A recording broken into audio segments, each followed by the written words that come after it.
Hey, it's Oska from the Frontrunner Columbo. And Tom from Frontrunner Columbo. And this is Soulmates, the part of our YouTube and Spotify channels where we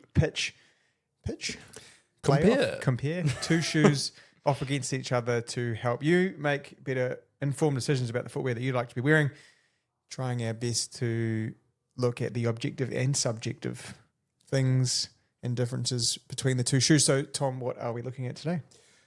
Well, we have two, I guess, very similarly designed shoes here. We've got the New Balance 1080 V15, the latest model of a very long-standing, well, not as long-standing as the Triumph 23. Just so that people are aware, I started selling shoes before the 1080 existed. Yeah, there you go. So not that old. Well, old enough.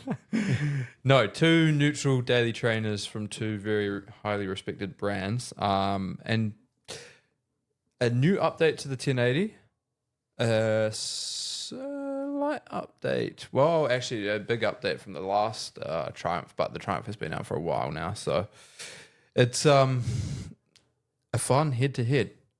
Oscar's been jogging in the 1080 a fair bit and has some positive words to say about it, so why don't we start there? Yeah, so I think with with both of these shoes, they're like a neutral, like kind of highly soft cushion daily trainer, predominantly for the road. And what we mean by neutral, like sort of in terms of the motion control, is it's kind of soft, spongy. It doesn't have any kind of firm additives added to it to make up for any gait deficiencies you have or change the way that your foot moves or foot functions. So that's that daily trainer piece. I've jogged in both. You've run on the Triumph. The 1080 for me, the version 14, it kind of had that really aggressive back bevel, super soft EVAs, really unstable, kind of a weird shape in the toe box. I wasn't a huge fan, and every time someone sort of came in, they're like, "I've got a sore Achilles. I've been running in the 1080 V14." It's like, yeah, okay, like that made sense to me. So, I think when we saw this kind of nearly a year ago, this version 15, we thought this is a really kind of a great update. But I'm still going to pick on the name of the foam. Infineon. So for me, the change in the midsole material, they've gone to an EVA TPE supercritically sort of foamed feel. I would liken it to the Mizuno Neo Zen 1 in terms of the feel of the compound. It definitely does not have the rock that the Neo Zen had. For me, I quite like the 1080. I like shoes that don't, particularly when I'm jogging, that don't interfere with how I toe off. Yeah. I like to be able to do my own thing there. If I have a shoe that's too toe sprung, I kind of get a little bit of like a sore big toe tendon, maybe a little bit of post-tib irritation. So I do enjoy the freedom that I have in the shoe. I enjoy that they haven't skimped on outsole. I guess the one thing I feel like they have let themselves down on is like a bit of a, I'm going to call it a lazy shape. Yeah. Or a New Balance shape. It definitely narrowed it and kind of made it almost straight lasted. Like, what would you think? It's very rectangular compared to like normal New Balance models, which are reasonably generous in the forefoot and then hug the midfoot quite well. Yeah, you're right. It's very straight lines, longitudinal. But yeah, I mean, it is probably going to fit a different consumer to what a typical like standard fitting New Balance would. Predominantly, they've been reasonably roomy in the toe and all over. This is a lot narrower all the way through.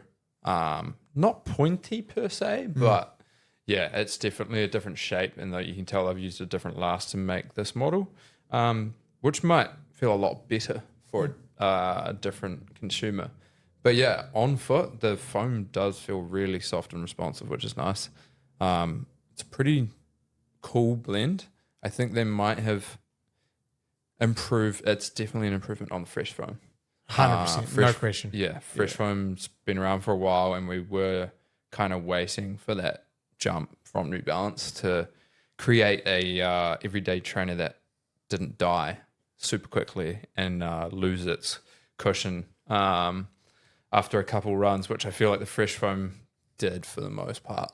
Wasn't super durable and didn't have much pop. It was super soft and cushioned. But yeah, like we said, when you have a super, super soft foam, it takes away from the like key principles of drop and all that, because it's changing so much it's changing so dramatically when it's on your foot. Dynamically, Yeah. it's so The changeable. drops all over the show. Like if you're putting more pressure in the midfoot or the heel, it's going to sink in more, and then it will just change completely. But no, and they've changed their upper. How did you find the upper? I don't mind it. Like my foot kind of spills slightly over the lateral side. Yeah. Doesn't feel uncomfortable. I ran down the bike path on the sides of down the sides of some of the train tracks we have here, sort of through Fendleton and Mirrorvale. Some of those uneven kind of broken surfaces we have, like kind of post-earthquake, I wouldn't want to ride that lateral side too much. I did feel a little bit unstable. Doesn't have a whole lot of flaring in terms of the midsole. So my foot is actually over the edge. There's kind of nothing to save me there. I definitely think it's a dead neutral foot type. My calves are like steel, so I kind of get away with wearing a neutral shoe. It's definitely like I'd put it in that Monday shoe category, easy mileage shoe. I think it's going to be fantastic for someone running 3 or 4 days a week and just wants something that kind of feels responsive and fun, as long as it fits well. The upper over the top of my foot felt very comfortable. It's kind of got some cool geometry on it. I can see they're trying to add maybe a little bit of stability through some touches of just increasing the depth of the overlay. And like it's a massive step in the right direction for a brand that probably needed to start moving forward in their foams. And we're going to see that with some of the racing product mid-year too, right? So, So it's coming in at 261 grams. Which is that like 50 grams lighter? I think it's quite a lot it's lighter like than the previous 50, 60 model. grams lighter, Yeah, and 6 mil drop, so about standard really. So 40. It actually feels higher than 6. Okay. Yeah. I do hit Because dead it's midfoot. soft. So if I hit the dead midfoot, like I do think I kind of compress that midfoot down and then the heel stays in place. So No, it's a nice update and one that we'd love to see on more people's feet, I would say. I guess it hasn't. The one thing I had noticed is the first rendition of the 1080 of 3 years ago was probably the most hyped up shoe in New Balance history. Yeah. And it sold incredibly well because of it. And I feel like it hasn't had that kind of attention. So it would be fun to see if New Balance do anything for it soon, or if this is just like another one that's going to slip under the radar. Yeah. For me, it's now a viable option. Yeah. And the kind of $300 premium daily trainer, neutral daily trainer cushion.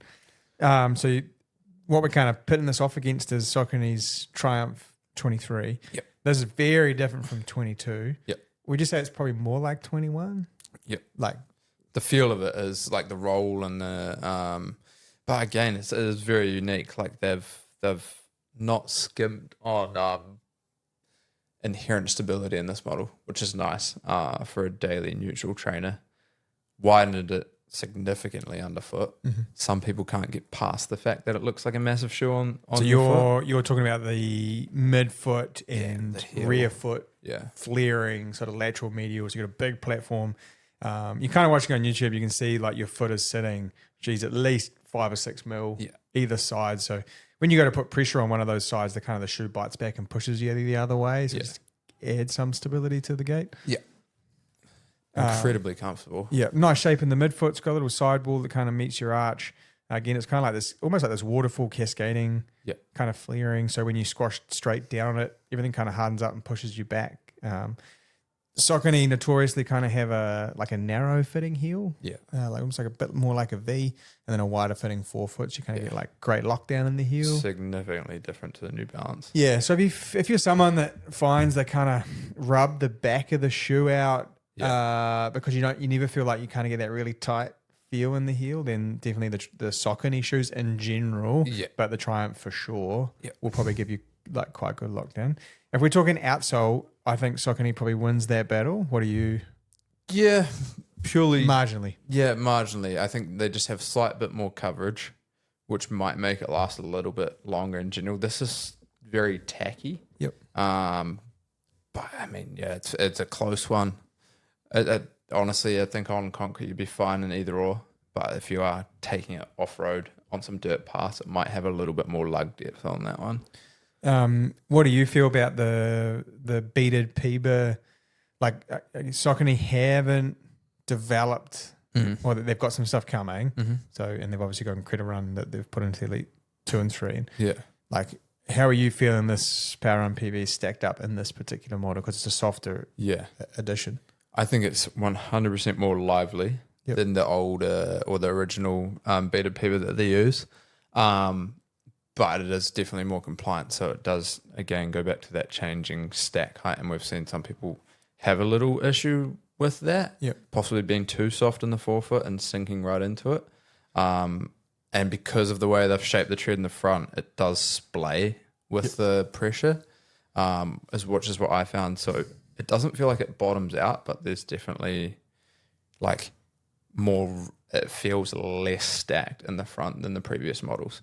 Especially the 22 felt like a lot of shoe under your forefoot. Yeah, it was softer, but it was nowhere near as responsive as this new compound they've got. I mean, I love the beaded PB. It lasts ages. Probably the most durable foam, or one of the most durable foams on the market. And yeah, like we often find the shoe materials will disintegrate before the foam does. Yeah, which is a win for a consumer. It's got a gusseted tongue to try and add a little bit of stability in through the sort of the vamp or along the laces, and to keep that tongue in place. I think for me, it's to make it better or more universal, I'd probably look at adding some overlays into the upper. The shoe's so soft and compliant, like you said, it's quite responsive. So if you don't hit this thing dead square on, I did find that I wanted to slide a wee bit on a camber type material. So yeah, I think that would be the one thing. Like if you're someone that kind of does hit quite laterally, there might not be enough stability in the upper for you, or you really want to fill that thing out so it's quite snug and tight. Kind of blunted toe box. It's got really good spacing through the forefoot. Nice little curve to it. Again, it might put up with a little bit more medial movement than the 1080 because it does have a nice shape in through the midfoot and the arch. But it really is still a true neutral. I just think it probably looks after a tired neutral foot at the back end of a longer run than perhaps the 1080 would. So that's probably kind of something to consider. You got some stats there?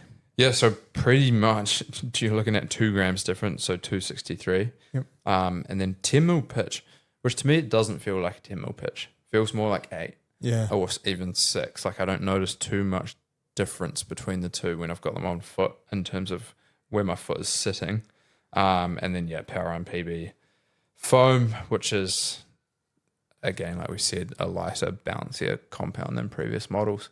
So yeah, I guess in all fairness, you're probably looking at foot shapes to choose which one you're going to take. If you have a narrower, slimmer, longer foot, possibly the 1080 will be a better option than the Triumph. But if you want extra room in the forefoot and throughout the midfoot, but a more secure heel lockdown, then the Triumph might be your go-to. But yeah, definitely a try-on is needed for these two if you're going to stack them up against each other. Two very similar options with slightly different feels. $310 for the New Balance 1080 V15 and $290. Yes, for the Triumph. $290. 23. We're talking New Zealand dollars for the people that are in New Zealand. Don't freak out, Americans. They're not $400. Just settle down.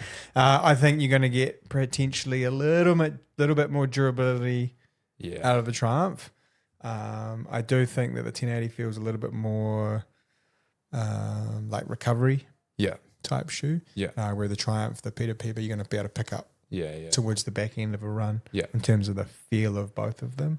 In terms of fit, I was really happy with an 8.5, my normal US size in both. I go standard for both. I think there's nothing weird about the sizes. Like Tom said, the New Balance a little bit narrower, the Saucony a little bit wider in the forefoot, midfoot. So as always, you got any questions, reach out.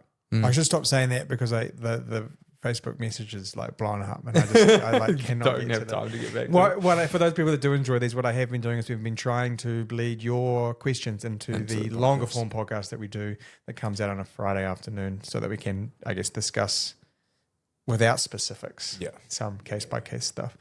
Also means that we don't have to write more content. Yeah.